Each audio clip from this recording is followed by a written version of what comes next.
नमस्कार दोस्तों, बहुत बहुत स्वागत है आप सबका आपके अपने ही चैनल टेक्निकल अर्थ में। दोस्तों दिन भर क्या रहा स्पेस डिफेंस और इंटरनेशनल गलियारे से, और साथ ही भारत चीन सीमा पर जो एक्चुअल कंडीशन है उसका क्या हाल है, वो सारी चीजें मैं आपको इस वीडियो में बताने वाला हूं। तो चलिए एक एक करके जान लेते हैं। दोस्तों पे अगर सबसे पहली खबर की बात करते हैं तो वो भारतीय सेना को लेकर आ रही है।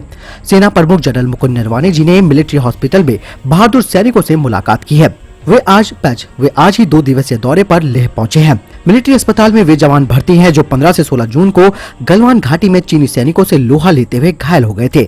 आर्मी चीफ ने इन बहादुर जवानों से बातचीत कर उनका हाल जाना और उनके जल्द ठीक होने की कामना की।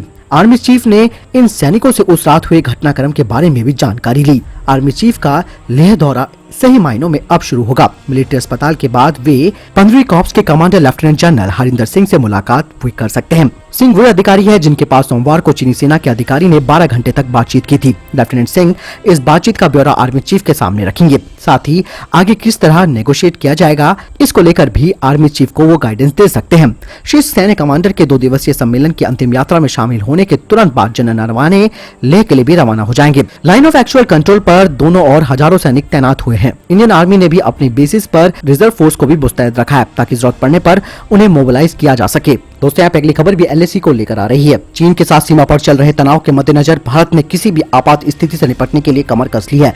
आईटीबीपी के साथ साथ उत्तरी मोर्चे पर लड़ने के लिए पिछले दशक में प्रशिक्षित बलों को अब सीमा पर आगे भेज दिया गया है। पीपुल लिबरेशन आर्मी के विपरीत जो लड़ने के लिए पैदल सेना के वाहनों का प्रयोग करती है, भारतीय पहाड़ी सैनिकों को गुरिल्ला युद्ध और उच्च ऊंचाई वाले युद्ध के लिए प्रशिक्षित किया जाता है, जिन्होंने 1999 में करगिल युद्ध के दौरान अपना दमखम दिखाया था। अधिकारियों ने बताया कि लद्दाख में चीनी बलों पर निगरानी के लिए इजरायली ड्रोन का इस्तेमाल किया जा रहा है। इसके अलावा टेक निगरानी भी बढ़ा दी गई है ताकि किसी भी गतिविधि का फौरन पता लगाया जा सके। पहाड़ों पर लड़ाई की कला सबसे कठिन होती है क्योंकि ऊंचाई पर बैठे दुश्मन के मुकाबले नीचे से लड़ रही टुकड़ियों की हताहत होने की संभावना ज्यादा रहती है। उन्होंने कहा कि उत्तराखंड, लद्दाख, गोरखा, अरुणाचल प्रदेश और सिक्किम की टुकड़ियों ने सदियों से इन ऊंचाई वाली परिस्थितियों को अपना रखा है और इस तरह उनकी इन क्षेत्रों में लड़ाई की क्षमता का कोई मुकाबला नहीं है। साउथ ब्लॉक में चीनी मामलों के एक विशेषज्ञ ने कहा कि चीन के हिस्से वाले तिब्बती पठार समतल हैं, जबकि भारतीय इलाका काराकोरम में केटू चोटी से, उत्तराखंड में नंदा देवी से, सिक्किम में कंचनजंगा से और अरुणाचल प्रदेश सीमा के नामचे बारवा से शुरू होता है। पहाड़ों में न केवल क्षेत्र पर कब्जा करना मुश्किल होता है बल्कि इस पर कब्जा बनाए रखना भी मुश्किल होता है। अधिकारियों ने बताया कि भारत लंबे समय तक लड़ने में सक्षम है। अधिकारियों ने आगे बताया कि भारत सरकार इस बात से नाखुश है कि चीनी राष्ट्रपति शी जिनपिंग ने पीएलए के पश्चिमी थिएटर कमान जनरल झाओ जोंगी पर लगाम नहीं लगाई, जो भारतीय क्षेत्र पर दावा करते हुए 1960 के पूर्वी लद्दाख नक्शे को लागू करने को इच्छुक है। दोस्तों अब अगली खबर की बात करते हैं तो रूस को लेकर आ रही है। आपको बता दें कि रूस, भारत, चीन यानी कि RIC के विदेश मंत्रियों के बीच मंगलवार को एक बैठक शुरू हुई। इस दौरान भारत के विदेश मंत्री एस जयशंकर ने कहा, दुनिया की प्रमुख आवाजों को हर तरीके से अनुकरणीय होना चाहिए, अंतर्राष्ट्रीय कानून का सम्मान करना चाहिए, साझेदारों के वैध हितों को पहचानना चाहिए, बहुपक्ष विवाद का समर्थन करना और अच्छाई को बढ़ावा देना ही एक टिकाऊ विश्व व्यवस्था का निर्माण करने का रास्ता है। भारत, रूस, चीन के विदेश मंत्रियों के बीच जारी आपसी बैठक में संयुक्त राष्ट्र सुरक्षा परिषद में भारत के लिए स्थायी सदस्यता की मांग उठी है। रूस के विदेश मंत्री सर्गेई लावरोव ने कहा कि बैठक में संयुक्त राष्ट्र में संभावित सुधारों और भारत को संयुक्त राष्ट्र सुरक्षा परिषद में स्थायी सदस्य बनने की बात भी उठी है। उन्होंने कहा कि हमें लगता है कि भारत इसका पूर्णकालिक सदस्य बनने का हकदार है और हम भारत की दावेदारी का पूरा समर्थन करते हैं। सीमा पर भारत और चीन के बीच चल रहे विवाद पर रूसी विदेश मंत्री ने कहा कि मुझे नहीं लगता कि भारत और चीन को बाहर से कोई मदद चाहिए, किसी को उनकी मदद करने की आवश्यकता नहीं है। दोस्तों यहाँ पे अगली खबर की बात करते हैं तो पूर्वी लद्दाख को ही लेकर आ रही है। आपको बता दें कि पूर्वी लद्दाख में वास्तविक नियंत्रण रेखा पर चीन की ओर से मोल्डो में जो मीटिंग हुई थी, जिसमें दोनों देशों के सैन्य अधिकारी आपस में मिले थे, ये बातचीत सकारात्मक रही है।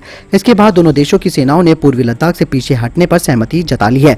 भारतीय सेना ने मंगलवार को कहा कि कॉर्प्स कमांडर स्तर की वार्ता में भारत चीन के बीच सोमवार को सकारात्मक और रचनात्मक माहौल में ये जो मीटिंग थी वो संपन्न हुई। दोनों देशों की सेनाओं ने सहमति जताई है कि वे पीछे हट जाएंगी। दोस्तों आपको बता दें कि ये मीटिंग करीबन 12 घंटे चली थी और जिसमें दोनों देशों ने सीमा पर तनाव करने की बात कही थी। अब कितना पीछे चीन जाता है और कितना पीछे भारत जाता है सीमा से, वो आने वाले समय में पता चल पाएगा। हालांकि चीन की बातों का हम भरोसा नहीं कर सकते हैं। दोस्तों यहाँ पे अगली खबर आपको बता दें कि चीन को लेकर आ रही है। अभी हाल ही में अमेरिका की खुफिया एजेंसी ने ये बात सबके सामने रखी है कि दो एशियाई पावर हाउस के बीच हुई खूनी हिंसा के पीछे चीन का हाथ था। खुफिया रिपोर्ट के मुताबिक एक वरिष्ठ चीनी जनरल ने पिछले हफ्ते गलवान घाटी में भारतीय सैनिकों पर हमला करने के लिए अपनी सेना को अधिकृत किया था, जिसके परिणाम स्वरूप भारत और चीन के बीच तनाव चरम पर पहुंच गया। सूत्रों के अनुसार वेस्टर्न थिएटर कमान के प्रमुख और कुछ युद्धक दिग्गजों के बीच अभी भी पीपल लिबरेशन आर्मी में जो सेवारत जनरल झाओ जोंकी ने भारत के खिलाफ चीन की सेना को मोर्चा खोलने की खुली मंजूरी दे दी थी।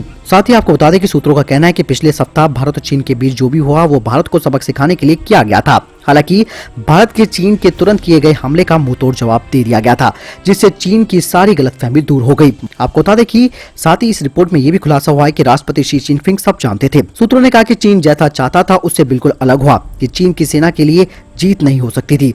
ये स्पष्ट नहीं है कि चीनी राष्ट्रपति शी जिनपिंग उन फैसलों में किस हद तक शामिल थे जिससे खूनी मुठभेड़ हुई थी। हालांकि चीनी सैन्य निर्णय से परिचित विश्लेषकों का कहना है कि वह निश्चित रूप से आदेशों के बारे में जानते होंगे। दोस्तों, यहाँ पे अगली खबर नेपाल को लेकर आ रही है। नेपाल को एक बार फिर से तगड़ा झटका लगा है। आपको बता दें कि भारत से सीमा विवाद के बीच जिस चीन के साथ नेपाल के नेता बैठक कर रहे हैं, उसी ने तिब्बत में सड़क निर्माण के बहाने नेपाल की जमीन पर कब्जा कर रखा है। सरकार की एक रिपोर्ट को लेकर इस बात का खुलासा हुआ है। नेपाल सरकार के कृषि मंत्रालय के सर्वे डिपार्टमेंट में 11 ऐसी जगहों की लिस्ट है जिनमें से चीन ने 10 पर कब्जा कर रखा है। 33 हेक्टेयर के नेपाली जमीन पर नदियों की धारा बदलकर प्राकृतिक सीमा बना दी गई है और कब्जा कर लिया गया है। चीनी सरकार तिब्बत स्वायत्त क्षेत्र यानी कि TAR में सड़क नेटवर्क का निर्माण कर रही है, जिसमें नदी और सहायक नदियों का रास्ता बदल गया है और वे नेपाल की तरफ बहने लगी है।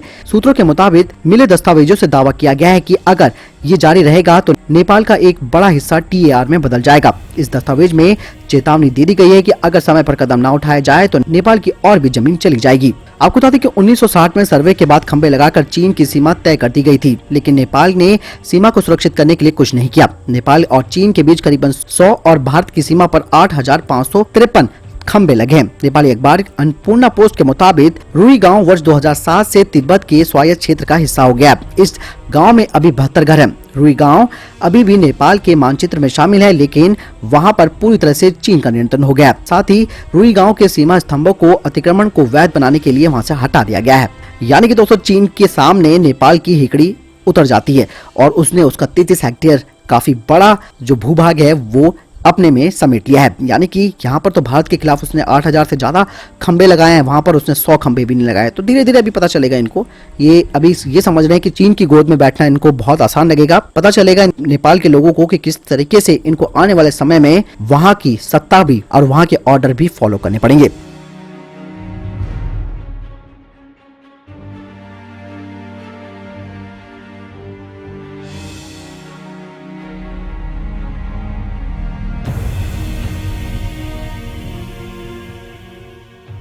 तो दोस्तों, ये थे अभी तक के टॉप डिफेंस और स्पेस अपडेट्स। वीडियो के संबंध में कोई प्रश्न, जवाब या आपका कोई सवाल है, आप जरूर मुझे कमेंट सेक्शन में लिखकर पूछ सकते हैं। इस वीडियो को लेता है, मिलता हूं नए वीडियो के साथ, तब तक अपना ख्याल रखिएगा।